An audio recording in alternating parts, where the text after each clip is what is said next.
and then they released me from because of the COVID situation Uh, in 20. In June of 20, they let me out. I was out for 8 months when they decided to bring me back in. really? Yes, because it was determined that I had too much time left.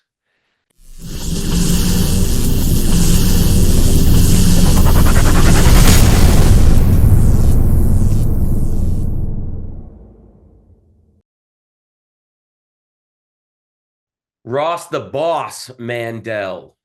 What's shaking, my man? So nice to meet you today. You as well, brother. Thanks for taking the time. Oh man. Let's dive into it. We've got hundreds of thousands of these folks that are going to see this behind bars. And the thing that I love to do is to bring them the love, the light, the optimism, but more than that, like the blueprint. Guys like you who've actually done something. The world of social media today, it's so clouded with idiots. You know, this idea that success comes instantly and abs come after 7 minutes, right?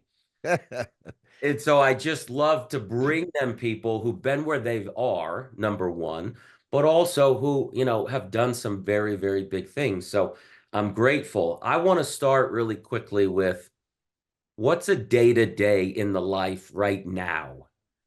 And then let's work ourselves backwards. Well, it's a great question, by the way. Thank you, Travis, first of all, for having me. It's a privilege to be here. I've checked you out on social media, and I'm so impressed with some of the things that you've done and that you continue to do. And I salute you, bro. I really sincerely mean that. Means a lot. You're doing some good things, and you know, all my life, in business, I learned how to take. I learned how to pick up a phone and sort of like I'm a ninja and skilled and Yep. practiced and rehearsed uh, Yeah. thousands and thousands and thousands of phone calls, advanced sales training, the whole business on Wall Street coming up 1982, 1983 F. Hutton training program, and just smiling and dialing and learning the game from the ground up.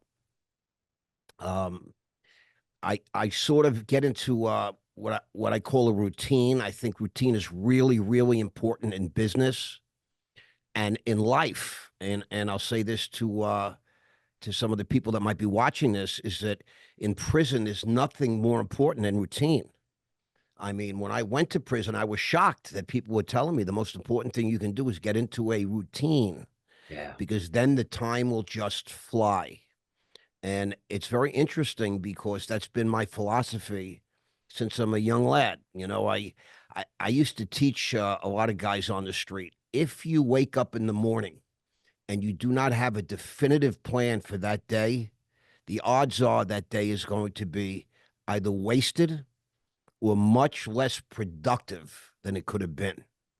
And what I mean by that is, Mike Tyson said it so great about the fight business. You can have all the plans you want, but once you get hit in the mouth, the plans go out the window. And he's right about that. And life is going to hit you in the mouth. I promise you. I don't care if you're in business, if you're in love, I don't care if you're in prison. Sooner or later, you're going to get hit in the face by life itself. And then you're going to have to improvise. And that's the beautiful part about having a routine is that you know what you're supposed to be doing and know what you're supposed to be. So every day since I'm a young man sitting in my little bedroom on Long Island where I grew up, I write out a little to-do list. I'm a list writer. My Mhm. my my team tells me I got to use notes, and I got to talk to Siri and Alexa and this one. I'm still a list writer. I write my little paper lists, and I carry them forward. And I have my to-do list for the year. I'm very goal oriented. Then I write down what I need to do for the month, and then for the week, and then for the day. And I have a personal list. I have my to-do list, my errands, and I have my to-do list for business. Nice. And at this point in my life, like yesterday, I cleared my errands list because I didn't feel like much doing business. I didn't have a head for it. I've had the flu for a week. This is Ah, my first outing out of the bedroom, really, in literally a week. I was at urgent care on Sunday. They told me jeez. I have the flu became now bronchitis, Oh, but I didn't want to miss my time with Travis, so I said, "Hey, I'm going to show up." We play hurt in the big leagues, and I'm working on documents for my new company called Raw Media. We're about to go into a fundraising at 506.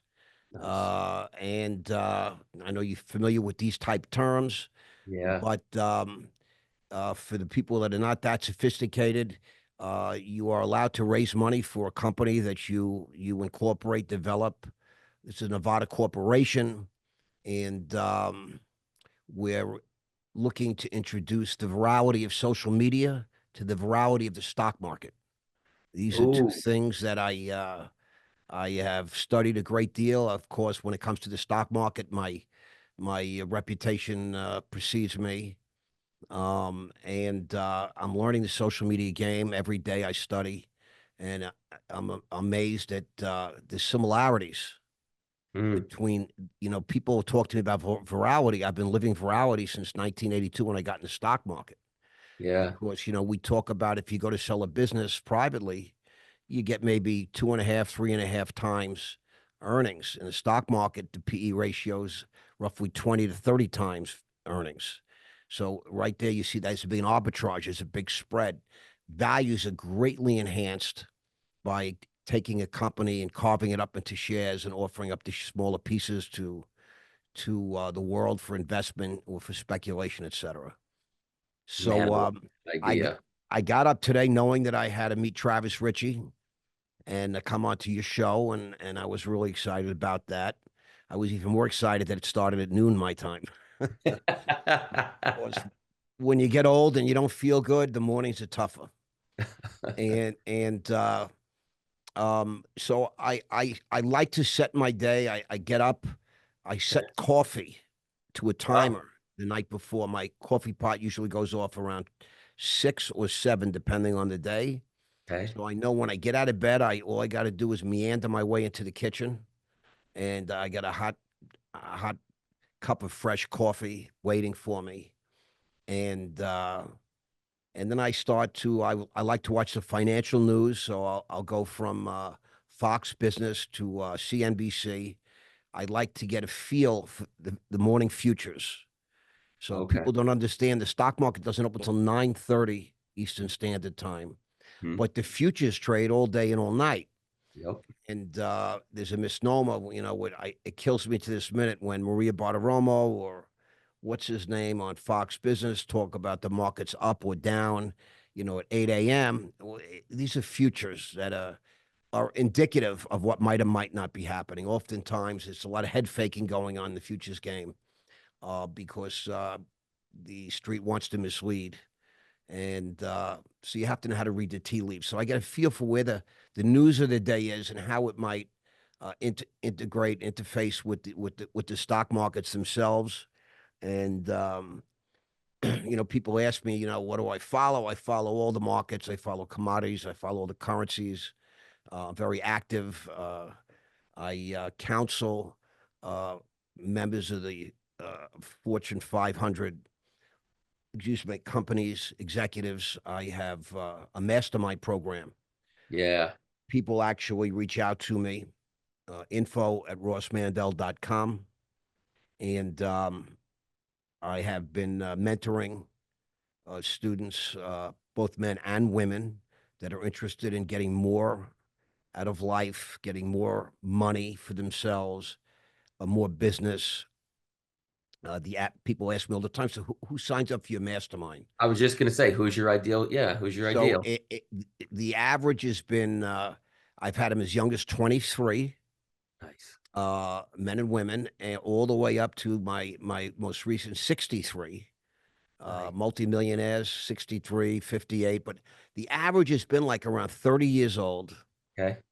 young men that own their own companies, Okay. that have small families, Hmm. and that are just interested in maybe jump starting the process, see if they can get more out of life. they've done some research. They came across me on Brad Lee's podcast, Dropping Bombs, or they saw me on American Greed, the finale of season 9 called "The Sky's the Limit." Oh, I like Uh, that pun. yeah, yeah, "The Sky's the Limit." I was in prison in 2015. I was in federal prison, and I get a letter, mail call from a production company in Chicago, and it says that my case was deemed the most important case Hmm, of 2011, and that's when I went to trial. I was convicted on 4 counts: securities fraud, conspiracy to commit wire and mail fraud, and so I was the finale. My companies were the Sky Capital companies. I'm the founder, and I was the CEO of the 2 Sky Capital companies, and we owned banks and brokerage firms and trading operations. And I had a hedge fund. I raised $1 billion and bought 8 different companies. And at the time the FBI came in '06, I was the CEO of these 2 public companies, both on the London Stock Exchange, also trading in Frankfurt and on the gray markets throughout Europe, not in America, with no Americans. And apparently, a couple of prosecutors in Lower Manhattan thought that I broke the law while I was in London with no American investors or customers. Imagine, it's while I was crazy. in London trading on a foreign stock exchange. Big scam. Uh, they will never bring a case like this again because uh, it was against the law what they did to me. But they do it anyway. You know how this. Mhm. We were chit chatting before we got on, and what was done to you was the most crazy. It's one of the crazy stories I've ever heard, and I've heard a lot. So, I get up and pretty much I have my day structured. Yeah, But but routine. like but like Mike Tyson said, shit happens. So you never know. I mean, I had a whole week structured, just so you know. And last Tuesday, I walked out of the studio. I went home. I laid down in bed. I didn't get up for a week. Mm. So man makes plans and God laughs. You know what I'm God laugh. saying? That's the truth. But Did but you? you should organize your day. Is my advice to Yeah. whoever's listening. And I believe that a table has 4 legs. Okay, any sound table, it's steady. So I believe the human condition involves the physical, the mental, the spiritual, and the emotional. And I Mhm. think you gotta in your routine, you have to try and address all 4 legs of your human table. You can't, I have some friends that are just nuts with the physical, and that's all they do is work out, and they run and they cold plunge and they lift weights twice a day, and they're doing a million different things, but they're emotionally retarded, Yeah. and spiritually, no one's home.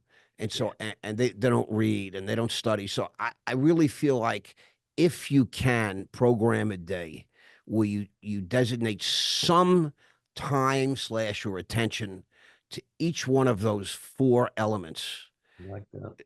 that then I think you're going to have a robust life. And if you're not doing these things and you go start trying them, my guess is that you will have a more robust life. Wherever you direct your energy is where I feel you're going to get the most harvest. Yeah. So that's how my life. I organize my life day to day, and I've had a full life. I can't complain. Yeah. Well, it's amazing you can say that, especially you've been home about 14, 15 months, right? Yes, January 10th of 24, I finished my time with the feds. And 112 months. I was just 112 or 120? 112, 9 years, 4 months in custody. My sentence was 144 months Where'd you because do your time at?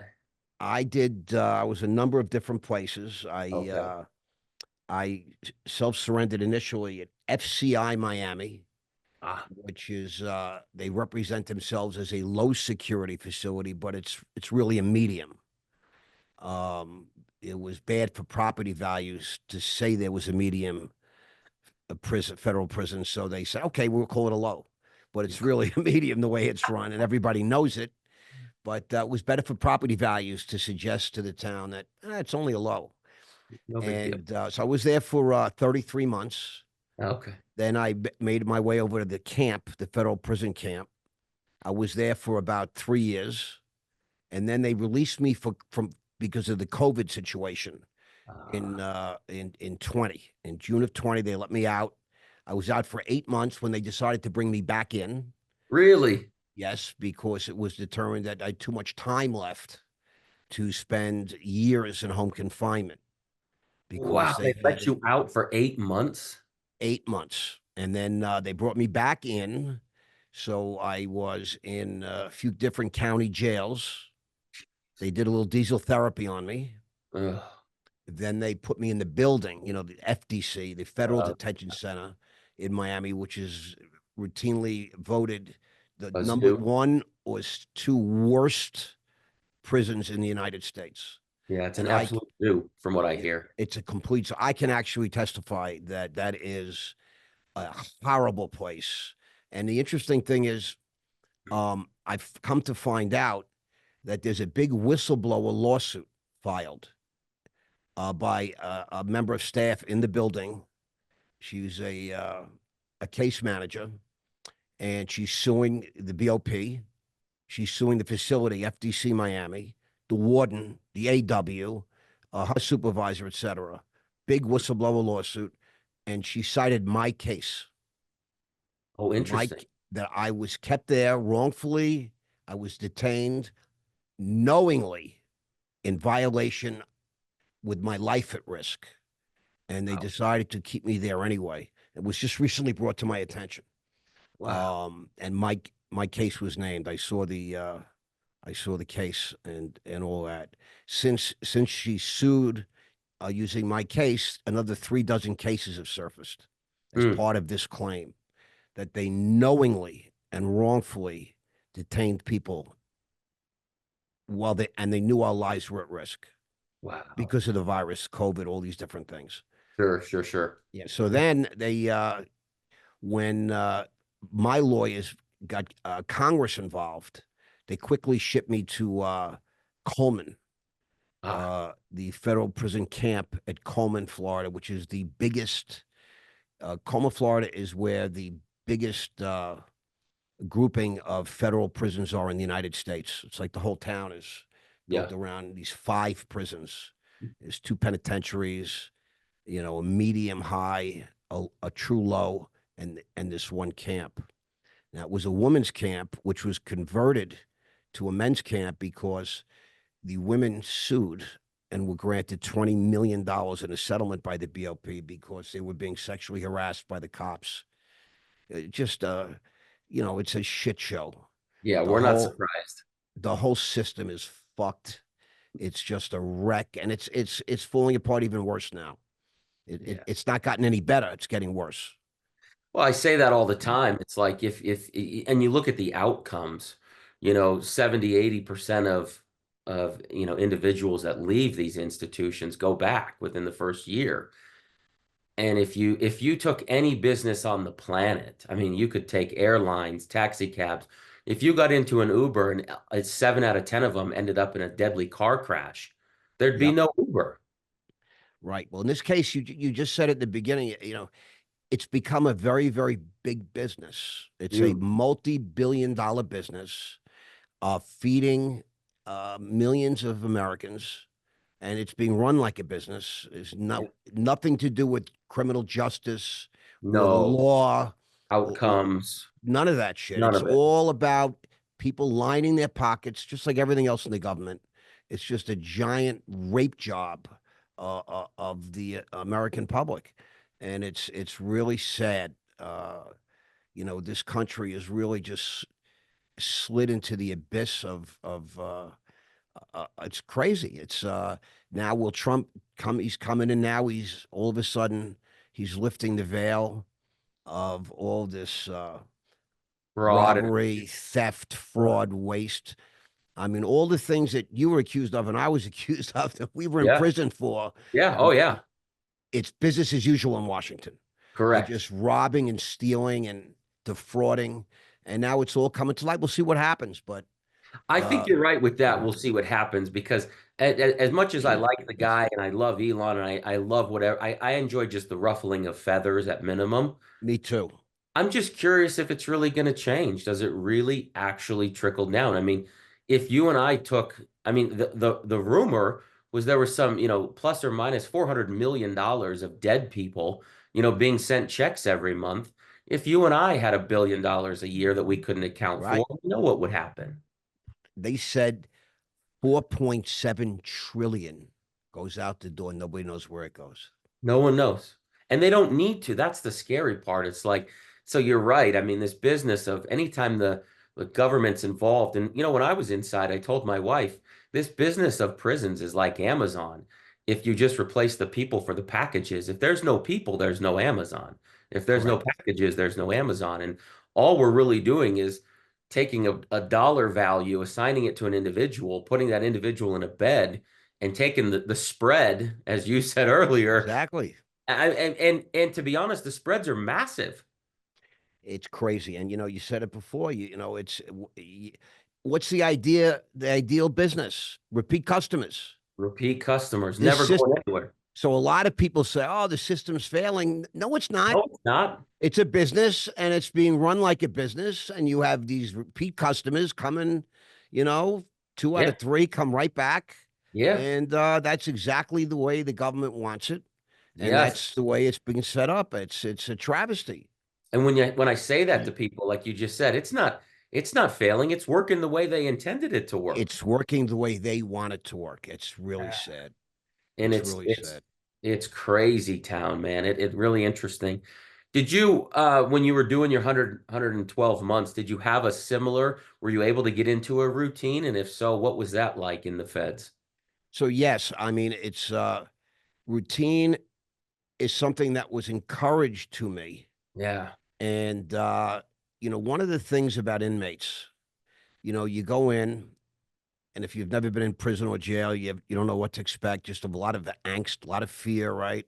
A Yep. lot of anxiety. You've seen prison movies and prison shows on television, and you don't know what the hell. And one of the things that you don't see represented, on the big screen, the small screen in Hollywood, is how helpful the guys are. Most inmates are decent guys struggling, whether they did something wrong or not, whether they admit it or not, whether they're really guilty or not. Most guys just want to be helpful, and they're decent, and they want to do their time, get the fuck out, and those are the people that really help you understand, because there's nobody in sort of the administration gives you any idea what the fuck. No guidance. No guidance whatsoever. People are lost, and if you ask questions, you're really in trouble. Oh So yeah. it's just about finding guys that will help you and say, here's what you should do, this, that, and the other. I'll never forget when I first went into my cell and these two guys looked at my paperwork. It's I bet. I made a few clips on this for social media. These two big, fit black guys that have both had been combined down 23 years. And this old white guy walks in. I was 57 years old. And they say, put your papers on the desk and go take a walk. And I said, excuse me? And they said, put your papers down on the desk and get the fuck out, take a walk. I'm thinking, I got to hit one. Do I got to hit one of these guys? I came literally within a second of just punching a guy in the face because that's what you're told, Yep. that's what Hollywood tells you to do, right? But I said, you know what? I'm trying to, I'm in prison an hour. I said, maybe I should just figure out what the hell they're talking about. So I put the papers down on the desk. I go take a walk. I come back in and they go, hey man, sorry about that, Ross. I'm Mike. I'm Henry. They shake my hand. Said, here, let us help you. And they took my mattress and they made my bed. And, Wow. I hadn't made a bed since I went to sleepaway camp when I was like 10 years old. And this guy, gets down there, tying this, tying that, bing, bang, boom. I never seen anything quite like it. And I said, if you don't mind me asking, what was that all about? They said, well, 90% of the time when an older white guy comes into federal prison, he's either a rat or a chomo. And I'm like, hmm. I said, well, I know what a rat is, and I'm not a rat. I just want you guys to know I went to trial. I'm still fighting the government, and I, I'm not that guy. I need to make a plea bargain. No, I'm not a rat. Hmm. I don't tell. I said, but if you don't mind me asking, what's a chomo? And they look at me and they say a child molester. They said, we both done some serious time. We don't bunk with rats or chomos. And I'm like, hmm. I've told this story 100 times. Mm. 99 out of 100 times, someone else that I tell the story to looks at me and says, "What's a chomo?" Oh yeah. Now, unless you're in that world, why would you know what a chomo is, right? It's a Of course. child molester. Who uses that kind of thing? No, you're right though, but it's a big deal. The politics and the paperwork Yeah. and depending on where you go, yeah, it's a big deal. Who you associate with. Yep. Look, based on what you were telling me about your dad and everything, his affiliations, I mean, you know that world. So Oh you're yeah. familiar with that a little bit. For me, this was a whole, I walked out of a 10,000 square foot, $5 million house. I'm a Wall Street guy. I've been, that's, one of the other questions they ask you when you get in there. So I'd get up in the morning and I go for a walk every morning. Okay. They make you get up Yep, got to get and up. got to get up, got to get out so they can clean the dorm. Yep. And so I would walk the track, and as soon as they see new guys in the prison, the first conversation opener really for most of these guys is, so what institutions you been at? Oh yeah. So I'm like, well, the New York Stock Exchange, the London Stock Exchange, and guys will look at me like I'm fucking like an idiot. They want to know what other prisons I've been at. Yeah. Well, it was my first prison on my resume. I wish I could say that today because I can name 6 county jails, 2 court jails, 2 detention centers, 2 prison camps, and a real prison. He said, what institution? Now, what institutions? I mean, I was a member of the London Four Stock Exchange. Seasons, the Polo Right. Lounge. It's so crazy, bro. But so for me, I was really a little bit of a duck out of water. But I'll say like this, you know, a lot of guys, they all talk tough. They Yeah, represent themselves as tough. I was on, Clematis Street in Palm Beach. I was on Avenue G in Washington, D.C. All these sort of tough streets, these tough blocks and different cities and different states in this country. And, sure. at some point, once I found my footing, I was like, listen, you know, to me, you're all a bunch of punk ass bitches because I went down to the only street that mattered when I was 23 years old, Wall Street. That's Correct. where the big dogs go. I wanted to go where $3 trillion changes hands every day, not where they sell like 100 dime bags of crack. I was at the street where the real alpha boys run, the big gangs. Okay, you want to talk about the big boys? That's that's where I went, and that's where I competed every day. And these are bad motherfuckers, and these are the guys that run countries, and they run companies, and you name it. Anything that you can think of that gets done in this world is funded because of what happens on Wall Street. And so I like to think that, and what happened is, in my experience, uh, I grew up in I grew up on Wall Street, literally. I went there when I was 23 years old.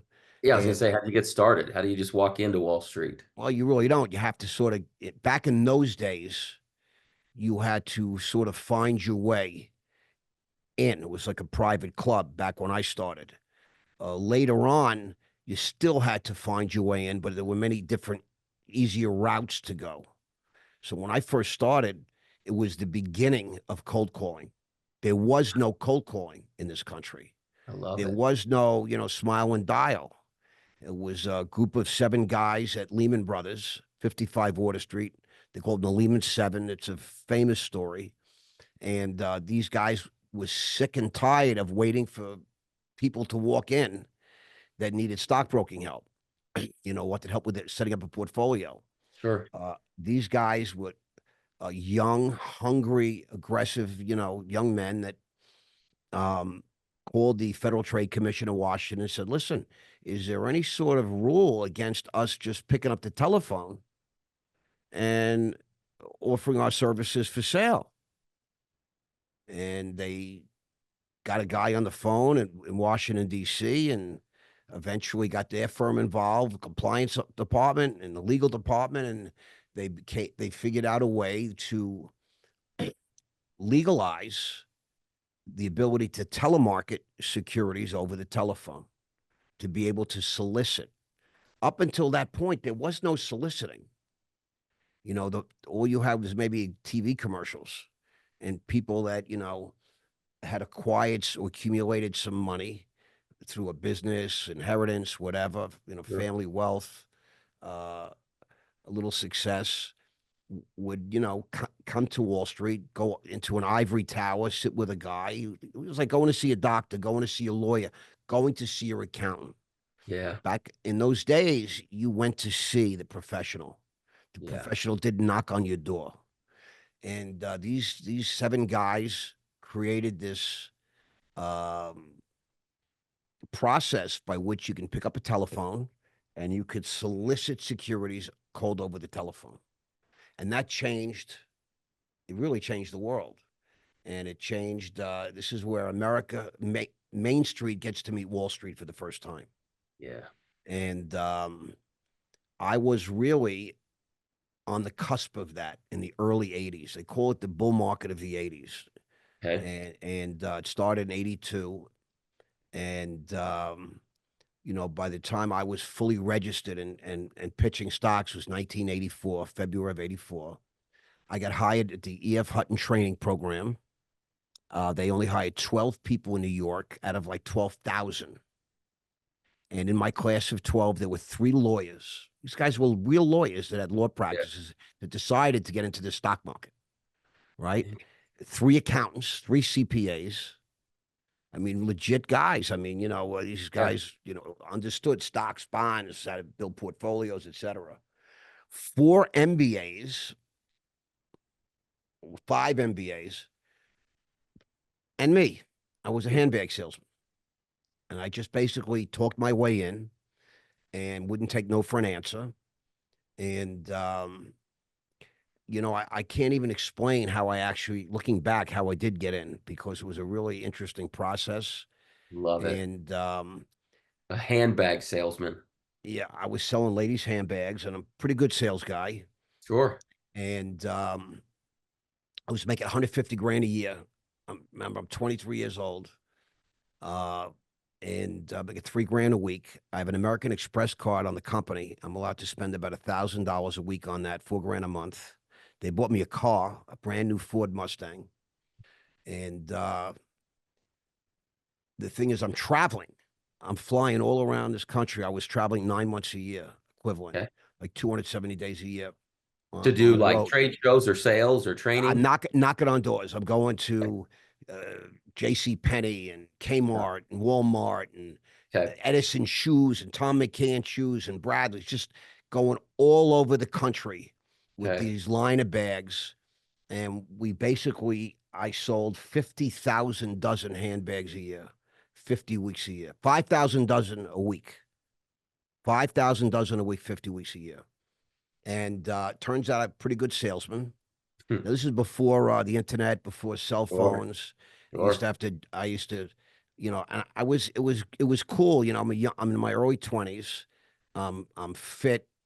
I'm full of vim and vigor and a few other things. I'm Yeah. drinking and drugging like crazy. And I'm partying in every different city, just seeing America, really. And I was too ignorant to, I was too ignorant to realize I couldn't really do what I was doing. I just did it. When you're young, you can just do things. And when you get Yeah. older, you have a million reasons why you can't do something. You Yep. talk yourself out of it before you actually even begin to think about doing it. And so I'm with my best friend from college, and he tells me he's going into the Merrill Lynch training program. He got in Houston, Texas, in the Galleria Mall. He had to move to Texas for 6 months to train and get licensed and all that. And he's going to be a stockbroker. And I said, all right, sounds cool. And Uh, uh, he then quits his job the day after he gets registered, and he gets a job at Lehman Brothers, where they invented this cold calling. Yep. And we go out for dinner one night in New York, and he picks up the tab. It was a pretty pricey tab. We like to eat nice, and we're young guys in our 20s in Manhattan, disco Sure. days, rocking and rolling. And I go, you must be doing pretty good, bro. And he goes, yeah, he goes, I'll make 400 this year. And I'm like, what? He goes, yeah, he's got to make 400.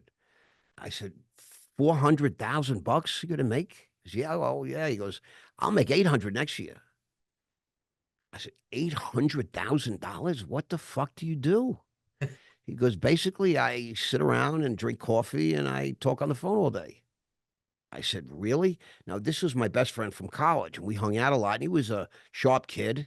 He was a Sure. good salesman, but I don't think he had anything on me. No slight against him, but I mean, what is he doing that just could you can make 400,000?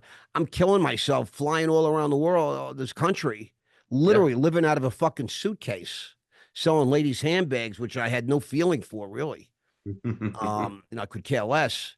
Sure. And I'm making 150, 400. I'm already trying to think how much is 400,000? It's like 30,000 a month. It's 130,000. Like, what the fuck? Right? So I said, listen, I want to become a stockbroker. He goes, yeah, I think it'd be a good thing for you. And I said, can you help me? And he says, no.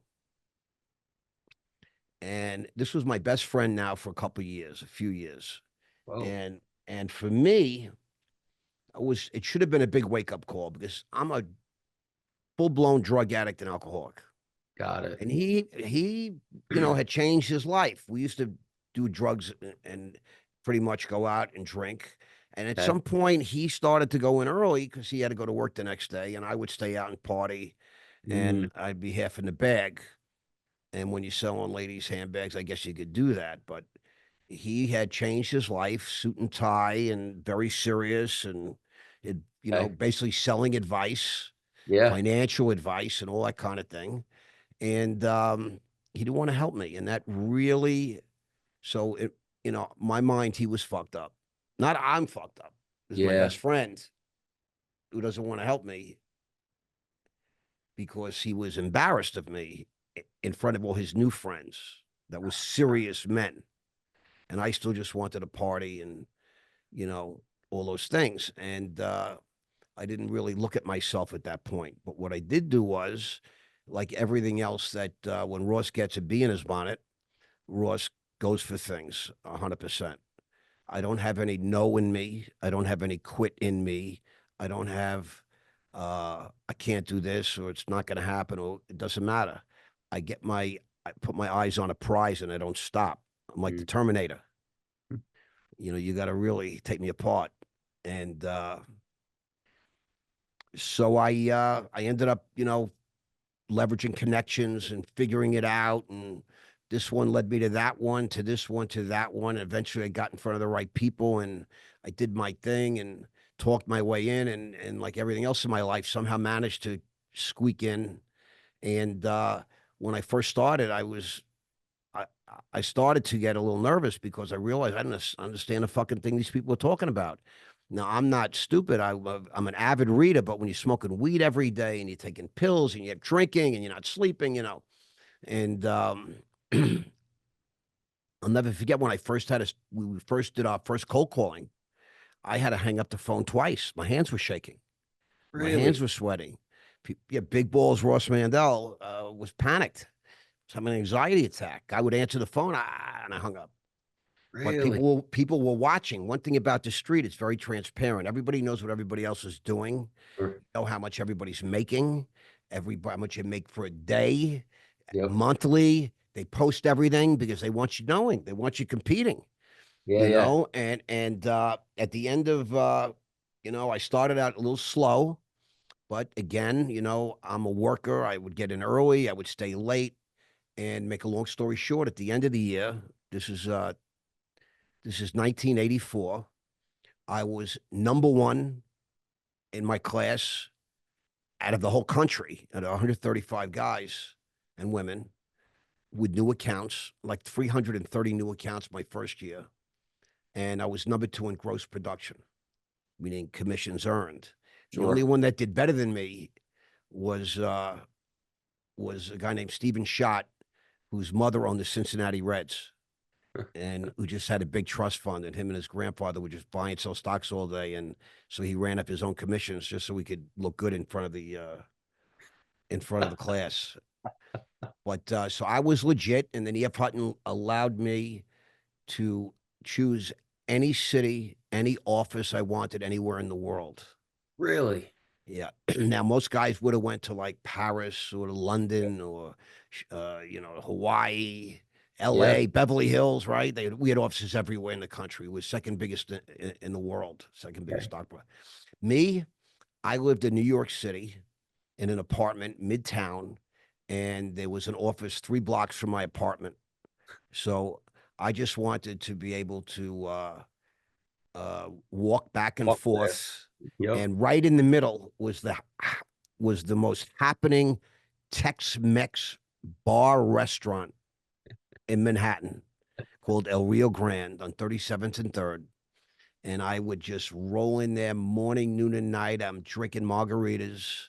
At E.F. Hutton in the Burroughs Building, 805 3rd Avenue, and living at the Carlton Regency in Murray Hill. My whole life was 3 blocks. Wow. Yep, that was it. But I'm building a business, building a business, building a business, opened up hundreds of accounts, raised millions of dollars, and started to learn the game. Yeah. And I never particularly much liked it either, believe it or not. I never really enjoyed the work because work is a 4 letter word. And I don't mind working, and I'm a hard worker, but I needed money. At this point in time, I fancied myself as a real player Yeah. in New York City. Nobody wants to be a young 20-something-year-old kid and and wearing, second class clothes, going to second class places with women, ogling really beautiful women, but hanging out with mediocre women. I had a Yeah. real problem, a real chip on my shoulder. I wanted the best things in life. I wanted the best jewelry. I wanted the best meals. I never wanted to have to budget myself. And I just wanted to go, go, go. Best clubs. I didn't want to wait on the line. I wanted to grease the guy $100 at the door. And I'm talking about, 40 years ago Yeah. when Yeah. $100 was, it's like 500 today. And so um, I was driven by my addictions, my Interesting. appetites. I just wanted more of anything that I fancied. And it got me into a lot of trouble and it caused me a lot of issues. And, but I will say that I lived the bucket list life Yeah. because of it, and I just went all the way right up until 1990 when I crashed and burned and reinvented myself. I came back from a rehab. I was a sober guy and got into AA and NA and stayed sober for 30 years. Wow. Yeah, and embraced the life and met the woman of my dreams and bought houses and cars and have 2 beautiful children and really like what I call the perfect life. I could not have been Yeah. happier. And then the feds came into my life completely Here. unwarranted, and it was just a hit job on me. But I live in God's world, not in my own world. So things are going to happen in God's world, right? You do the best you can, and you keep planning, and you keep on routining and showing up. And now we're in the media business, right, Travis? We're I we're, love the we're media idea. podcasting. We're podcasting, and we're trying to help people, educate people, right? Share our experience, Yep. right? Our strengths, our hopes for other people, right? People can benefit from the things that we've been through. Yeah. Big time. And for the first time in history, the average guy, this guy sitting in jail right now, who's going to watch this, like you say, is going to hear you speak, whatever. has the ability to contact a guy like Ross Mandell, a guy like Tony Robbins, Grant Cardone. You know, for the first time in history, you have an opportunity. If all you need is a phone, an internet connection, and maybe a few dollars, and you could seek out advice Yeah. and help from the smartest, coolest, most successful people that ever did it. Yeah. That ever did it. You know, and um, you have unfettered access. And we're now in an unregulated game. So I made a commitment to myself when I left the brokerage businesses before I got arrested, before I got in trouble. Um, I would never be in a regulated business ever again. What does that mean? I said, in America, there's no such thing as a regulated business. They're either unregulated or they're overregulated. Got it. Regulation is just another form of tax. And Correct. that's what our government does. They just keeps growing bigger, taxing more, growing bigger, taxing more. And I refuse to consider any opportunity if it requires me to be regulated. Never go for that again. Okay. And, you know, if you're on television, and I've done a lot of television, right? And shows have been made about me, but I've also done live television, etc. Um, it's governed by the FCC and a million Mhm. different, TV regulators, etc. Nope. But what we're doing today, it's between us, right? If Yeah. I want to say go fuck yourself, I can say that, right? You're not going to get upset, right? Um, some people say to me before the podcast, try not to curse or something. I'm like, okay, but we're not regulated. No one's going to come and fucking fine us or No. And the put us in the authenticity shoe. wins. People want authentic. They want Yeah. real, Yeah, they do. and They want it and raw. they're not interested in this corporate media, Yeah. all this bullshit agenda driven stuff. Yeah. And so I love what we're doing, and it allows us to reveal our true personalities. Uh-huh. People can look and see who we really are and take our measure. See if they're interested in us, right? We have a YouTube channel or Spotify, and we have our own little networks. And I love that about what we're doing at this point in time. And it's to me, it's just like a breath of fresh air. I love it. I love that you've kind of stumbled across it. What's the you mentioned you're a big goal guy. Do you have a goal that you could share with the media company? Like what's the goal to take that? Well, yeah. So one of the things that the United States government has been has laid at my feet, at my trial, et cetera, while they were prosecuting me. I've taken over 100 companies public, Hmm. closer to 150 than 100, and I've raised billions of dollars, created all kinds of capital, meaning the Wall Yep. Street Journal and a lot of the trade papers and so forth, Forbes, Fortune, etc. They call me an expert in capital formation, and I never really understood what all that meant. I used to laugh and say, "What the fuck are these guys talking about?" I was just like a stockbroker. That's how I looked at myself. But when I was inside and I had a chance to really think things through, and the world wasn't coming at me, and I wasn't making moves, you know, uh, sort of in a timeout, I realized that the industry had it right. I am an expert in capital formation. What does that mean? I can take an idea, a product, or a service, literally an idea, and create paper and start the process of turning it into capital, real money, real currency, etc. Of course, there are different forms of capital. I teach this now. I have a course called the Wealth Formula.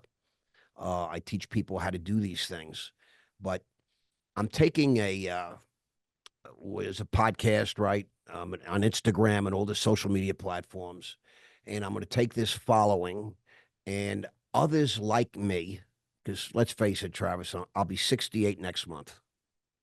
Okay, I've got a few good years in me, but I'm really looking for the next crop Yeah. of young Ross Mandells, et cetera, coming up behind me that I think are truly talented, truly gifted, truly have stories to tell, things to share. and we're building sort of an umbrella, a big platform from which we're going to use to elevate this new crop of talent coming up behind me. And as I said, we're going to be introducing the virality of the stock market to the virality of social media. And basically, what that means is creating a big company and a platform that we can take public and allow the public to invest, to share, and take the ride. So it's a combination of taking all the great stuff that the stock market has to offer and the great stuff that social media has to offer and allow this investing public the opportunity to experience the whole ride up rather than, it's just Goldman Sachs or just JP Morgan, Morgan Stanley, a bunch of big shots in fancy suits in Manhattan and in towers in London, basically just getting richer and wealthier, et cetera. I really believe that, with the advent of things like crowdfunding, et cetera, there are ways now where we can cause our very fans, our very followers to Mhm. participate and get wealthy uh, and experience the authenticity of the journey, uh, Yeah. just like what we're sharing today. And so there's a combination of all kinds of different factors that I'm working on melding together, Well, and it's all in process. And the vision is very clear to me, and it's a great goal because I want to enrich a lot of people. I want to educate a lot of people. To me, if you have a willingness and you really want more for yourself, for your family, for let's say the person you love, maybe your children, um, there should be a way for you. There should be a way for you, a vehicle for you to be able to create wealth for yourself and for your family. Um, and and there are various things out there, but you know, they're hard to ferret out a little bit. sure. The very definition of them precludes the average guy from even daring like to venture.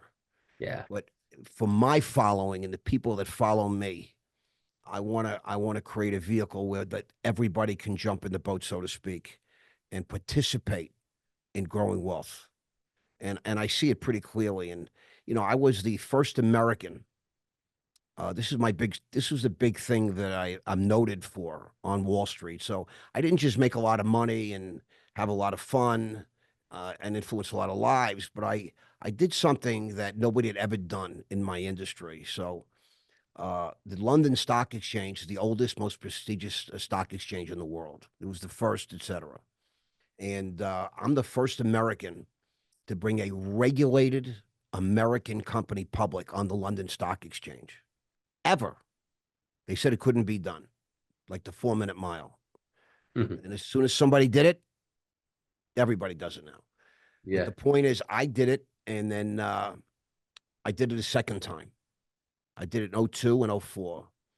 And after that, just like the 4 Minute Mile, 150 companies came and followed me.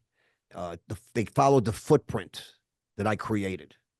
And that also infuriated the powers that be in America. And Of course. somebody put a hit out on me, uh, and got a couple of prosecutors, sicked a couple of prosecutors in Lower Manhattan on me because they supposedly, because of this footprint I created, over $100 billion in fees and trading profits ended up going to Europe and other parts of the world. And you know what they say in prison? Don't fuck with my money. Don't fuck with my money.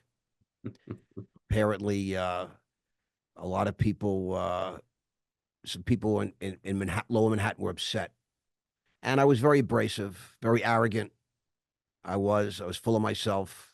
It's part of my addiction, my behavior, my Sure. addictive behavior, my grandiosity, etc. Of But course. I am noted for doing this.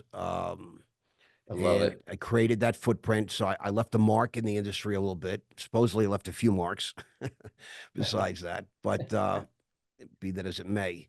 So, it's sort of I'm at the back nine of my life, Yeah, and I want to do something pretty cool that yeah, hasn't been done. And so I've set my sights now on this world of social media, I love it. podcasting, etc. I love it. I love it. Man, I'm excited.